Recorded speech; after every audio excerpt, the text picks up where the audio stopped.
Question number 6,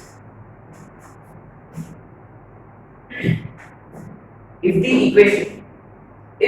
the equation lambda square x square plus lambda square minus 5 lambda plus 4 into x1 plus 3 lambda minus 2 into y square minus 8x plus 12y minus 4 is equal to 0 represents a circle. अगर ये circle को represent करता है तो lambda की value find करिए, then find the value of lambda.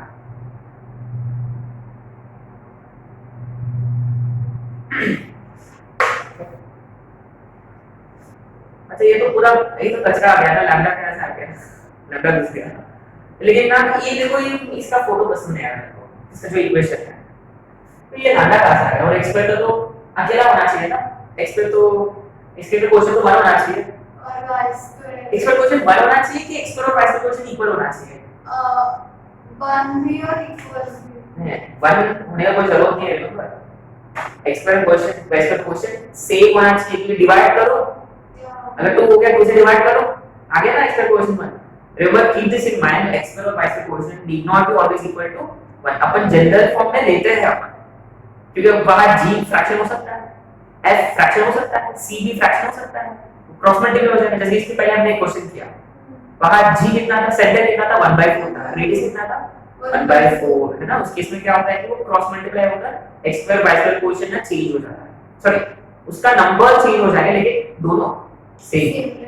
ये क्या कंडीशन है, condition number 1 coefficient of x square is equal to coefficient of y square, यानी a इज इक्वल टू, यहां a कौन है, lambda square equal to 3 lambda minus 2. ये तो quadratic निकला, तो ये बनेगा lambda square minus 3 lambda plus 2 is equal to, दो वैल्यूज आएंगे है ना 1,2 राइट. अच्छा दूसरा, तो पहले नंबर में जो दो कंडीशन दी थी उनके बीच में एंड है कि और है, कि दोनों भी, कि या वो या ये एंड, कि दोनों भी कंडीशन सैटिस्फाई होना चाहिए. अच्छा ये कंडीशन नंबर 1 है, इसका मतलब है ना ये सैटिस्फाई होना चाहिए. एंड दूसरा कंडीशन क्या था कि coefficient of xy is equal to 0, यानी माने h 0. यहां देखो ये एक्चुअली ये क्या होता है, ये 2h होता है, ठीक है फर्क नहीं पड़ेगा, दिस शुड इक्वल टू है ना, कोएफिशिएंट ऑफ x का डायरेक्ट इक्वल टू 0 लिख सकते हैं राइट. यानी यहां काम करो 2h और 2h is nothing but lambda square minus 5 lambda plus directly. अब देखो यहां लैम्डा की जो वैल्यूज है 1 और 4, ये कंडीशन नंबर 2 है. अब देखो दोनों भी सैटिस्फाई होना चाहिए, उसका मतलब therefore from 1 and 2 lambda should be equal to 1. यानी लैम्डा जब 1 होगा तो ये दोनों इक्वल हो जाएंगे और ये भी 0 होगा है ना. अरे मैंने लैम्डा 2 लिया, ठीक है ये दोनों इक्वल होंगे लेकिन x वाला टर्म वैनिश नहीं होगा है ना, वो वैनिश हो जाना चाहिए है ना. एक सिंपल सा question. So remember coefficient of x square should be equal to, remember they need not equal to 1 all the time, they need not equal to 1 and they should not be equal to 0, right. easy question. अच्छा हमने एक छोटा सा concept हमने discuss करना है, nature of circle है ना. एक टॉपिक लिखो नेचर ऑफ सर्कल, छोटा सा टॉपिक है नेचर ऑफ सर्कल.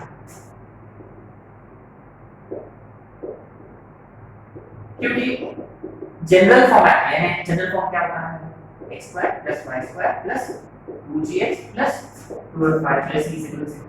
इसके हिसाब से सेंटर क्या होता है माइनस g और माइनस f, और रेडियस क्या होता है root over g square plus x square minus c.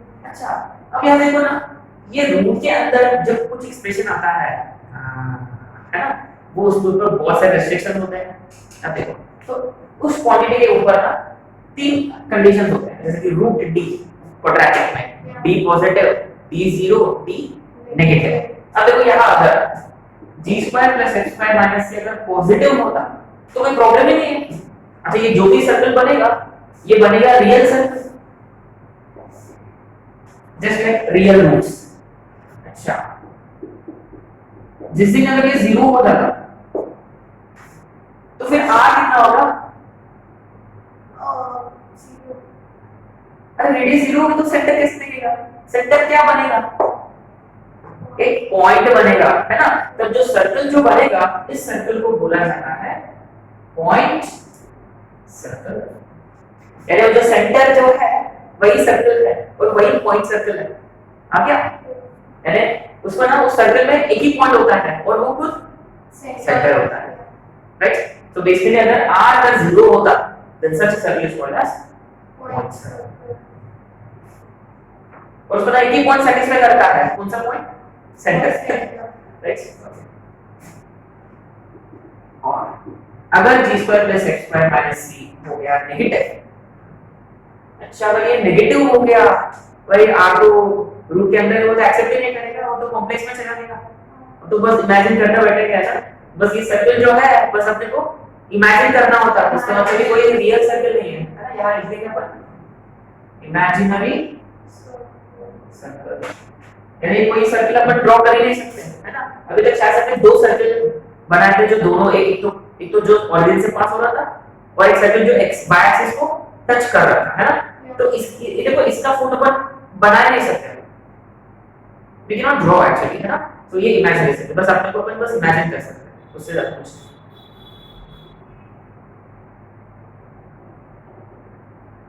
अच्छा अगर कोई क्वेश्चन में ना रेडियस फाइंड करने का कोशिश किया, 0 आ गया, पॉइंट सर्कल बस, है ना?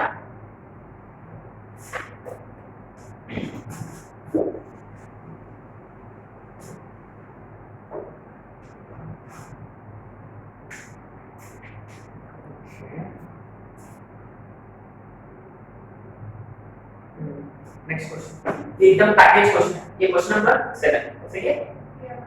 Write down. If two diameters of a circle are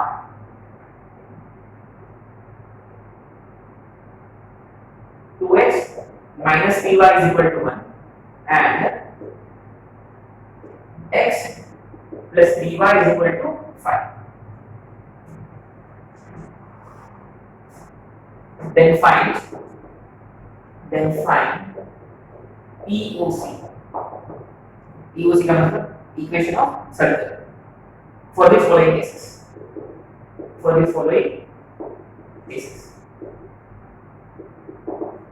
case 1, इसमें ना एरिया दिया हुआ है 154 सेंटीमीटर स्क्वायर और दूसरा इसमें सर्कमफरेंस दिया हुआ है 24 पाई और तीसरा इसमें ना डायमीटर दिया हुआ है 10 यूनिट्स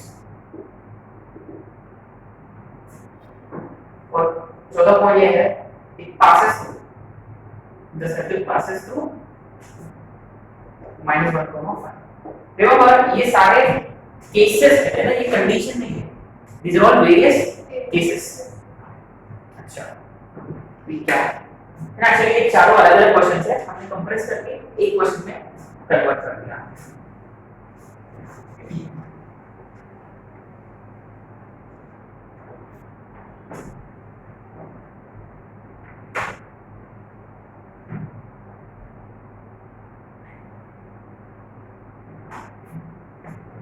अच्छा 2 डायमीटर्स, अच्छा डायमीटर की खास बात क्या है? अगर मैंने एक डायमीटर सेंटर से पास diameter of a circle always passes through its center, and what else do you know, diameter is the longest chord, isn't it? ये तो ये सब अपन बचपन से करते आ रहे हैं, है ना? ये ना देखो मैंने ना आपको एक लाइन दिया एक लाइन का इक्वेशन दिया और सर्कल का इक्वेशन दिया, तो ये सर्कल का डायमीटर है कि नहीं, तो कैसे चेक कर पाओगे? How will you check whether this is diameter of the circle or not? उसमें सेंटर वेरी गुड, है ना? तो सर्कल का सेंटर निकालो, अगर वो लाइन को सैटिस्फाई करेगा तो मतलब भाई वो डायमीटर है। अच्छा तो लेकिन यहाँ ना अपना क्वेश्चन में कितने डायमीटर्स दिया हुआ है? 2। अच्छा 2 डायमीटर्स दिया हुआ है, इसका मतलब दो डायमीटर्स कहाँ मीट होंगे? सेंटर पे। Exactly, two diameters of a circle always intersect at centre. यानी इनडायरेक्टली ये देने का मतलब ये था कि उन्होंने इनडायरेक्टली क्या दे रखा है? Centre of circle, right. यानी हम दो डायमीटर्स को सॉल्व करेंगे, है ना। मान लो ये सर्कल है ना, ये सर्कल है और उन्होंने एक ऐसा डायमीटर दिया हुआ है, ऐसा डायमीटर दिया हुआ है, वो कहाँ मीट होंगे? सेंटर, है ना। तो उनको सॉल्व करें तो दोनों को ऐड कर देंगे डायरेक्टली ना, +3y -3y। तो इनको equation number 1 equation number 2 by adding 1 and 2, so 3x is equal to 6, x is equal to 2 and x को याद आ गया, 4x minus 3y is equal to 1। 4x is 4, हाँ। अच्छा, तो y is equal to 1 है, सही है। अच्छा, उसका मतलब सेंटर क्या होगा? इन सारे सर्कल्स का सेंटर 2,1, सही है। अच्छा, अभी मेरे पास ना सेंटर है ये सारे सर्कल्स का, तो ना the very first form of circle tense is to find the equation of circle. अपने को सेंटर ही नहीं, उसके साथ साथ में रेडियस भी पता होना चाहिए। अच्छा, तो पहला केस में ना क्या दिया हुआ? एरिया। अच्छा, एरिया का फॉर्मूला पता है आपको? पाया से है ना, आगे सब्जी वाला भी बता देगा ना देखो। अच्छा, तो ये एरिया 154 है ना, जो पहला area is nothing but pi r square is 154। लेकिन पाई का वैल्यू 22/7 जा रहा है, तो r कितना होगा? सब लोग जानते हैं ये बेसिक बेसिक है, छोटे मोटे कैलकुलेशन। तो अब देखो अपने पास सेंटर भी है और रेडियस है, तो what is equation of circle? x - 2 का होल स्क्वायर प्लस 1 का whole square is equal to, बस हो गया, सही है। इस सिंपलीफाई करके आप देख सकते हैं ना, अगर आपको डायरेक्ट लिखना है तो व्हाट विल बी e और c, what will be e और c, यहां से x स्क्वायर आएगा और यहां से y स्क्वायर और यहां से -4x -4 1 और यहाँ 49 -49 प्लस 5 -44। बस ये हो गया इक्वेशन, सही है। अच्छा, तो फिर ना सेकंड केस में क्या दिया हुआ है? हो जाएगा आराम से। अब देखो इन सारे सर्कल्स का सेंटर क्या है ना, यानी ये फिक्स्ड है। बस अब इसमें ना क्या रेडियस जो बदलते जा रहे हैं। सर्कमफरेंस का फार्मूला है 2πr 24π, r आ जाए वापस यही फार्मूला लगेगा, बस राइट हैंड साइड में r की जगह डाल देंगे जो भी आएगा, है ना। अच्छा, यहाँ डायमीटर दिया हुआ है सेम। अच्छा, डायमीटर क्या होता है in terms of radius? Diameter of circle is 2r, है ना। ये पूरा डायमीटर होता है, ये रेडियस और ये भी रेडियस हो जाता है habits. Okay, so d is 2r is 10, so r is equal to 5। Okay, तो ये देखो सेकंड टर्म केस हुआ ऐसे बेसिक केसेस। अच्छा, थर्ड केस जो ये काफी इंटरेस्टिंग है, तो I take that you should to solve third also, but अपन ऊपर से ना लॉजिक डिस्कस करेंगे। अच्छा, यही सर्कल है ना, ये जो सर्कल है और यहाँ ये पॉइंट कहाँ है? He said circle passes through, यानी कहीं पे प्लॉट कर लूं ना, मान लो यहाँ प्लॉट कर लिया मैंने, मान लो ये वाला पॉइंट है -1,5। अब देखो मेरे पास अभी रेडियस है क्या, या फाइंड कर पाऊंगा क्या रेडियस? अब मेरे पास क्या है? सेंटर है और मेरे पास एक पॉइंट है जो सर्कल के ऊपर है। अच्छा, उन दोनों के बीच में डिस्टेंस कितना होता है? r। एग्जैक्टली, तो मैं क्या करूंगा? पहले डिस्टेंस फॉर्मूला अप्लाई करूंगा इन दोनों के बीच में। डिस्टेंस फॉर्मूला अप्लाई करो, राइट। रेडियस आ गया, बस बाहर डाल दो, हो जाएगा ना, right.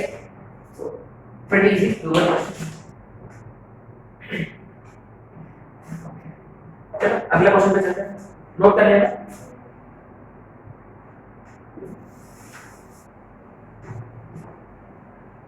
And basically, if you have been given two diameters, the very first thing you should be doing is कि उससे क्या मिल जाएगा अपने को? रेडियस। Two diameters का equation given, इससे center मिल जाएगा। We will to find center of the circle. उसके बाद ना आपको कोई एक एक्स्ट्रा इंफॉर्मेशन दिया होगा कि या एरिया हो सकता है, सर्कमफरेंस हो सकता है, पेरीमीटर तो वही है, और डायमीटर हो सकता है, या आपको ये भी दिया रहेगा कि वो कोई एक पॉइंट से पास हो रहा है। अच्छा अगर कोई पॉइंट से पास हो रहा तो सेंटर है, सर्कल के ऊपर वाला एक पॉइंट है, उन दोनों के बीच का डिस्टेंस क्या होता है, रेडियस। बस हमेशा सेंटर रेडियस है तो we always apply centre radius को। चलो this will be our question number 8। right, find the nature of circle, find the nature of circle, find the nature of circle whose equation is x square plus y square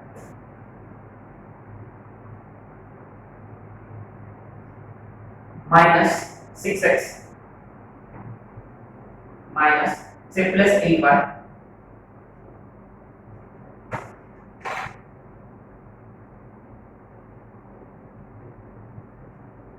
plus 25 is equal to 0. Find the nature of this circle. अगर आपको circle का nature find करना है तो एक ही फंडा, जैसे अपन quadratic के वक्त d फाइंड कर देते हैं, यहाँ पर फाइंड करेंगे g² + x² - c। अगर वो पॉजिटिव हो गया तो रियल सर्कल है ना, अगर वो 0 हो गया तो वो पॉइंट सर्कल, अगर वो नेगेटिव हो गया इमेजिनरी सर्कल। अच्छा तो 2g - 6 है, 2f 8 और c 25। अच्छा g कितना हो गया -3f 4 और c 25। therefore g² + x² - c 9 + 16 - 25 कितना होगा ये 0। Basic calculation. अब देखो g² + x² - c 0 हो गया तो क्या कंक्लूड करें, point circle. therefore circle is constant, circle is a point, ऐसे भी लिख सकते हैं circle is a point। चलो next question number 9।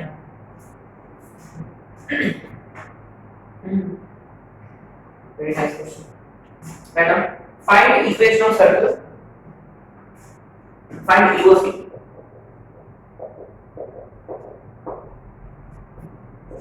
if its center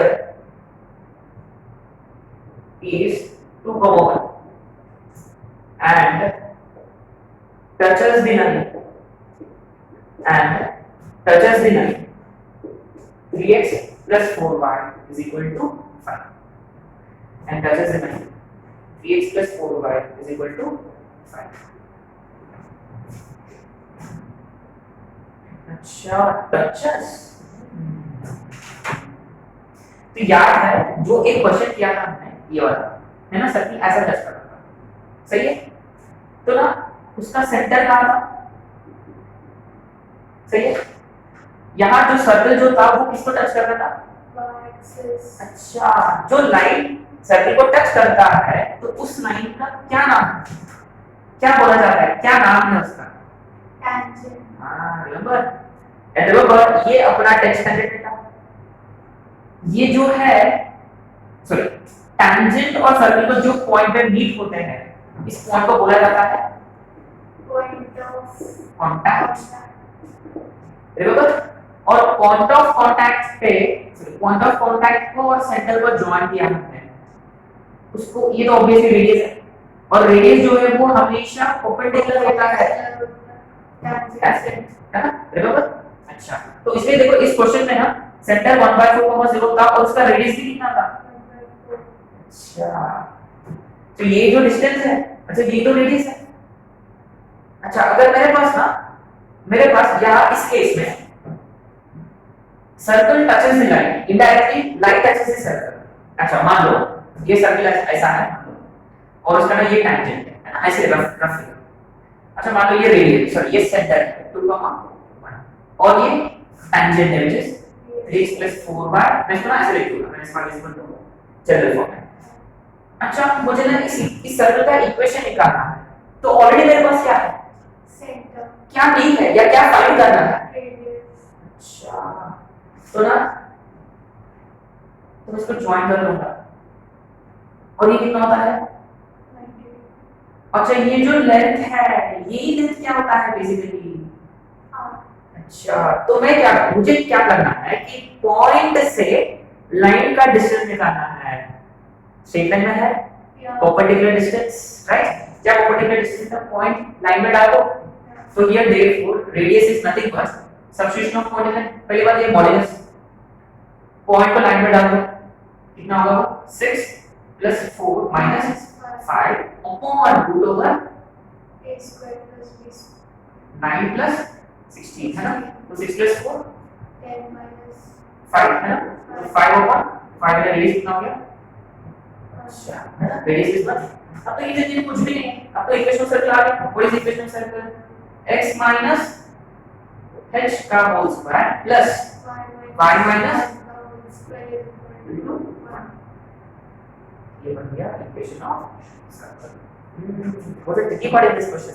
इस क्वेश्चन में ना radius was not given to us directly, just like earlier question. Earlier question में किसके दो डायमीटर्स दिया हुआ था, उनका पॉइंट ऑफ इंटरसेक्शन था सेंटर। अच्छा, तो रेडियस कैसे बन गया? एक इसमें एरिया दिया था, सरकमफरेंस, डायमीटर, ब्ला ब्ला ब्ला। तो इस क्वेश्चन में भी ना इसके टैंजेंट इक्वेशन दिया हुआ है, तो हमने क्या किया? सेंटर का परपेंडिकुलर डिस्टेंस निकाला टैंजेंट से। अच्छा, तो सेंटर का दूरी फ्रॉम टैंजेंट हमेशा क्या होता है? परपेंडिकुलर डिस्टेंस हमेशा क्या होता है? Radius. Exactly, very very important condition. अच्छा, अगर मैंने ना एक सर्कल का इक्वेशन दिया और मैंने एक लाइन का इक्वेशन दिया, तो ये इसका टैंजेंट है कि नहीं चेक करो। Radius should be equal to centre, पहले सेंटर निकालो, रेडियस निकालो, सेंटर का डिस्टेंस निकालो गिवन लाइन से। अगर वो बराबर रेडियस का समान होता तो वो लाइन सर्कल को टच करेगा, वो सर्कल का टैंजेंट बनेगा। सही? पक्का? बहुत ही इंटरेस्टिंग नोट ये नोट कर देना फिगर इसका, बहुत इंपॉर्टेंट क्वेश्चन है और आगे जाके अपन यूज करने वाला है, बहुत यूज करेंगे ये कंडीशन को।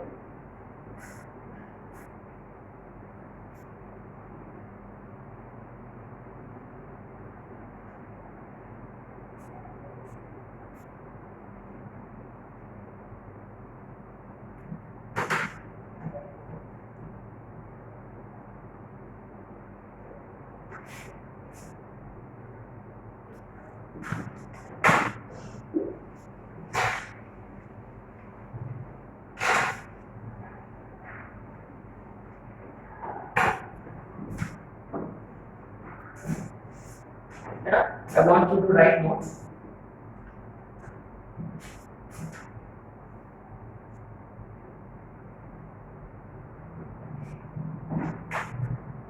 Right. If perpendicular distance,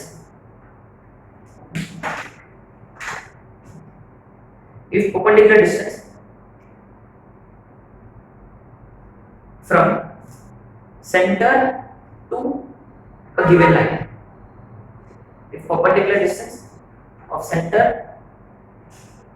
from the line is equal to radius, if perpendicular distance from center to given line is equal to radius, then the given line is tangent of the circle. Very important. Then the given line is tangent to the circle या of the circle. अच्छा, तो ना आपको tangent यानी ये जो है it works in two ways. अगर वो tangent है तो perpendicular distance radius होगा, अगर perpendicular distance radius होगा तो वो tangent बनेगा, है ना? तो ये आगे जाके ना शायद से 3-4 दिन के बाद ये इंट्रोड्यूस होगा ये कॉन्सेप्ट, है ना? ये क्वेश्चन क्या है ना? तो बेसिकली इसमें सेंटर तो दिया हुआ था, बस आपको क्या फाइंड करना था? Radius, right? ओके, तो एक question, next question, like this question. If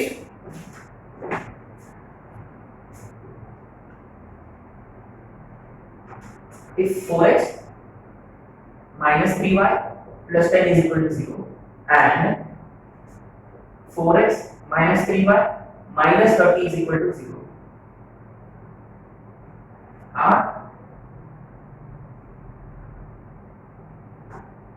Are two tangents to a given to a circle.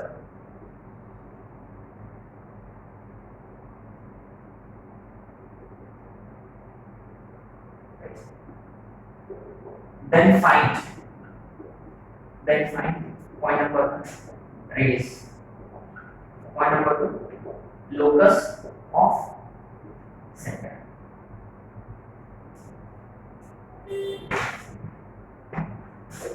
बहुत ही अच्छा क्वेश्चन है, वेरी वेरी इंपॉर्टेंट क्वेश्चन है। इसके साथ साथ में एक और क्वेश्चन भी करेंगे before we wind up this question.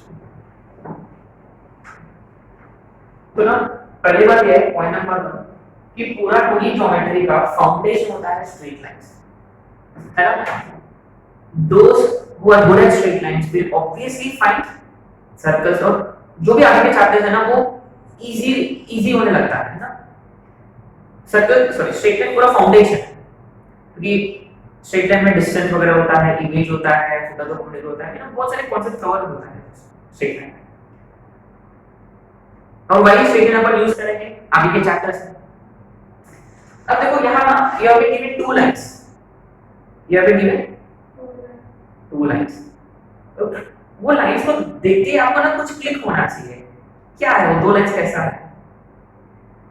देखो हाँ ठीक है, वो दोनों टैंजेंट्स तो है लेकिन उनके बीच में क्या कंडीशन है, पैरेलल है दोनों। Yes the two lines are actually parallel to each other. Interesting, अच्छा वो दोनों टैंजेंट्स भी है और अपने आप में वो पैरेलल भी है। अच्छा तो फिर फुटे कैसे बन जाएगा। अच्छा ये मान लीजिए सर्कल है और ये पहला टैंजेंट है और ये दूसरा टैंजेंट है, राइट। अच्छा तो पहले इसका इक्वेशन क्या है, 4x minus 3y plus 10 is equal to 0। दूसरा इसका 4x minus 3y minus 30 is equal to 0। अब देखो फाइंड क्या करना है। अच्छा ये फिर से ना 10th स्टैंडर्ड वाला फंडा। पहले केस में ना अपने को सेंटर दिया हुआ था और टेंजेंट दिया हुआ था, तो हमने क्या किया, उन दोनों के बीच का डिस्टेंस निकाला, परपेंडिकुलर डिस्टेंस। उससे क्या मिल गया अपने को, रेडियस। अच्छा अब तो दो टेंजेंट्स है तो रेडियस कैसे फाइंड करें। दो पैरेलल लाइंस का बीच का जो गैप होता है वो डायमीटर होता है, अच्छा उसको आधा कर लिया, आ गया रेडियस। एग्जैक्टली, मान लो ये सेंटर है ना, मान लो। अच्छा तो दो स्ट्रेट लाइंस का बीच का गैप, पहले ax by बराबर है c1 minus c2 या c2 minus c1 upon root over a square plus b square. अच्छा देखो हमने दोनों फॉर्मूला यूज किया स्ट्रेट लाइंस के, एक तो distance of point from line और दूसरा गैप या distance between two parallel lines, है ना। तो ये आप रिवाइज कर लेना है ना कर कर, ठीक है।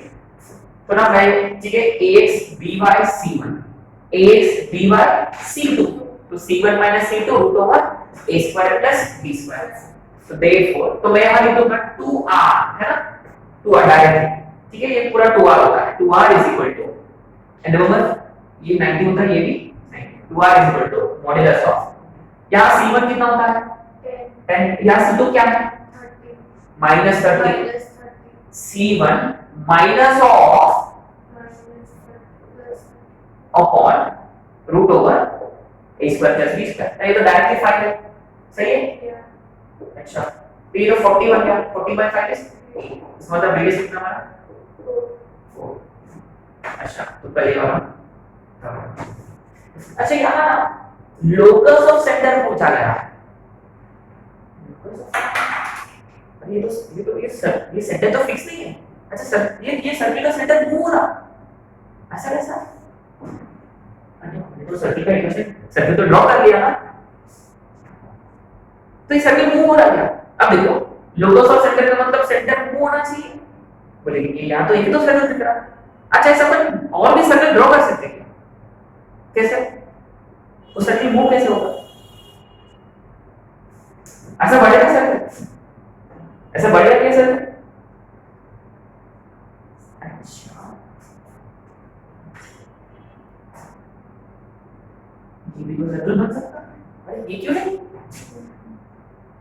अच्छा ये भी तो सर्कल बन सकता है, अरे ये क्यों नहीं? ऐसे कितने सर्कल्स बनेंगे? आरा ये बस इतना डायमीटर है, तो सेंटर को कहाँ फिक्स किया उन्होंने, राइट? यानी ऐसे कितने सर्कल्स पॉसिबल है? इनफाइनाइट में नहीं। और एक्चुअली इसमें क्या हो रहा है कि ये सर्कल मूव हो रहा है ना, इन दोनों पैरेलल्स के बीच में ही मूव होगा। इमेजिन ये रेलवे ट्रैक है ना, तो बीच में आकर ना एक बड़ा वाला बैंडल डाल दिया, उसको मूव करते जाओ करते जाओ करते जाओ, है ना? अच्छा तो ना, अच्छा तो फिर ना ये सेंटर का, इन सारे सेंटर्स का लोकस क्या है? वेरी गुड, ये तो ये वाला स्ट्रेट लाइन सही है। अच्छा तो ये स्ट्रेट लाइन जो है वो इनसे बिल्कुल पैरेलल होगा। अच्छा और ये पैरेलल है, उसका मतलब ये 4x - 3y plus lambda is equal to 0, सही? अरे यार तो लैम्डा कैसे फाइंड करें? लेकिन ना, लेकिन ये दोनों सेम, अच्छा तो मैं यानी इनका जो गैप है, इनका जो गैप है वो सेम है। अच्छा तो कैसे कि यहाँ का जो कांस्टेंट टर्म है और यहाँ का जो कांस्टेंट टर्म है और यहाँ का जो कांस्टेंट टर्म है वो एपी में है, सही है? पक्का? अच्छा ये तो अपन ऐसा अज्यूम कर सकते हैं ये 3 टर्म्स है, देखो इनका बीच में कॉमन डिफरेंस हो गया, रेडियस कॉमन डिफरेंस हो गया।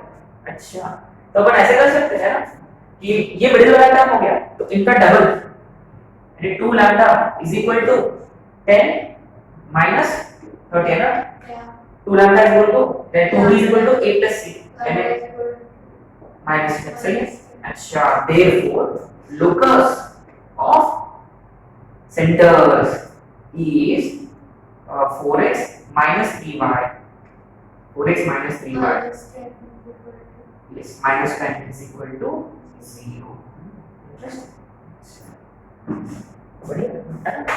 तो हमने क्या किया एक्चुअली, ये अपन ठीक है, हमने तो एबी में ले लिया, हमने स्मार्ट वे में किया। एक्चुअली हम लोग को क्या करना चाहिए था कि c1 minus c2 is upon root over, क्योंकि दोनों इसका कैंसिल तो होगा, तो c1 minus c2 is equal to c2 minus same order में आपको ना c2 minus c3, देखो ये c1 ये c2 और ये c3, तीन लाइन है यहाँ, तो अगर आप c1 minus c2 ले रहे हैं तो यहाँ होना चाहिए c2 minus सेम ऑर्डर। अगर आप नीचे से ऊपर जा रहे हैं तो फिर सेम ऑर्डर मेंटेन करना होगा। आ रहा जैसे इसको मैंने c1 दे दिया, हाँ तो ये c1 है और ये c2 है और ये c3 है, तो अब देखो ये करना चाहिए था कि c1 minus c2 अपॉन जो कुछ भी आएगा is equal to c2 minus c3 upon जो कुछ भी होगा, ये तो वैसे भी क्योंकि इसका स्क्वायर b स्क्वायर इसका स्क्वायर b स्क्वायर सब सेकंड कैंसिल, और आएगा क्या c1 plus c3 is equal to 2c, ये तो एक ही वाला कंडीशन है ना, वही जो किया। अच्छा तो आपको अगर दो टेंजेंट्स दिया हुआ है तो बीच में कितने सर्कल्स बनेंगे? पैरेलल टेंजेंट्स है ना, पैरेलल टेंजेंट्स इनफाइनाइटली में नहीं है, और इंटरेस्टिंगली वो सर्कल जो वो स्लाइड होता है दोनों के बीच में ना, ये स्लाइड होता है, यानी सर्कल का साइज फिक्स्ड है। अच्छा सर्कल इतना ही साइज का होना चाहिए, बड़ा नहीं हो सकता वो, है ना, बड़ा देंगे देखो उसको तो ना, तो उतना ही साइज का होना चाहिए, लेकिन वो सर्कल स्लाइड हो सकता है, यानी सेंटर फिक्स नहीं है।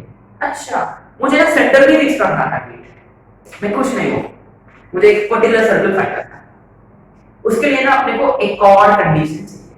अच्छा तो वो हो सकता है कि आपको एक लाइन दिया है जो सेंटर से पास, एक डायमीटर दिया हुआ जो चले जो इनसे अगर आपस में फिर से पैरेलल है तो फिर वो यही लाइन होगा, वो एक लाइन है जो इनसे पैरेलल नहीं है, अगर इनसे पैरेलल नहीं है तो वो जरूर इनको इंटरसेक्ट करेगा, सही है?